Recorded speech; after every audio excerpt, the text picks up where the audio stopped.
بسم الله الرحمن الرحيم. السلام عليكم ورحمة الله وبركاته. دمان أمد الصومالي الميل والبيت وحنكو سلام يا سلامة الإسلام. السلام عليكم ورحمة الله وبركاته.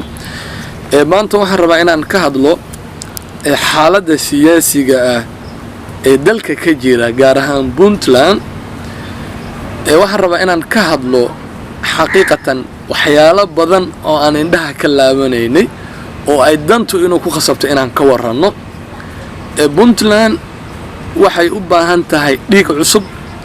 Puntland waxay u baahan tahay hoggaan cusub. Puntland waxay u baahan tahay dhalinyaro revolution ku sameeya kacdoon xukunka iyo hoggaanka dalka la wareega. dabcan maanta waxaynu ka nahay percentage dhalinyaro ahaan 85% Soomaaliya. waxaanu joognaa waqtigii ay dhalinyaradu xukunka iyo marxaladda waqtigan ay joogto ay badbaadin lahayd. waanu la soconaa xaqiiqatan halka xaal u maanta marayo. Puntland waxay u baahan tahay mafaahiim siyaasiya iyo aragti siyaasiya oo lagu wajaho xal waara iyo nabadeyn sax ah bay u baahan tahay. Puntland waxa ay diiday wadahadaladii Soomaaliya iyo Somaliland.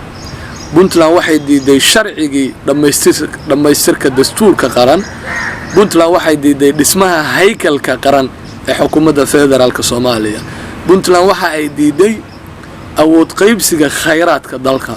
Puntland waxa ay diiday sharciga sahminta bataroolka oo in dhammaan gobolada dhan laga soo saaro. marka waxaan u baahanahay Puntland xageey u socota.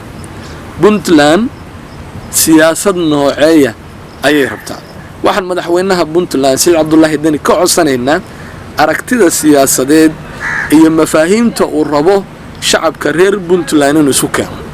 mar haday aragtida iyo siyaasadda iyo mafaahiimta siyaasaddu ay ka lunto dabcan waa ku fashilmaysaa hoggaanka mana taabanaysa dawadii saxda ahayd ee shacabka reer Puntland u baahayeen. aragti siyaasadeed ama falsafad siyaasadeed marka aynu ka hadlayno waxa ay qeexaysaa mawduucyo ay ka mid yihiin cadaaladda, sinaanta, waxqabadka, la shaqaynta hay'adaha xukuumadda federaalka Soomaaliya, midnimada, wadajirka ummadda Soomaaliyeed. waa aragti iyo falsafad siyaasadeed oo loo baahan yahay in reer Puntland lagu mideeyo. mudana madaxweyne labadii sano oo hadda xukunka joogtay Puntland waxay ku socotay geedi socod qar iska tuur ah. mar mafaahiimta siyaasadda iyo qawaacidka ah waxay u baahan tahay go'aan masiiriya oo shacabka dalka iyo dadka micno badan u sameynaysa. go'aamada marka aad qaadanaysaan uma baahna caadifad, uma baahna qabiil, uma baahna hebel baynu isnacabnahay. go'aamada masiiriga aynu ka laabano uma baahna. waxay u baahan tahay xaalad dhab ah in lagu wajaho in dareenka shacabka iyo shacbiyadda qowlkooda in la qaato. waa in la shaqeeyaa xukuumadda federaalka Soomaaliya.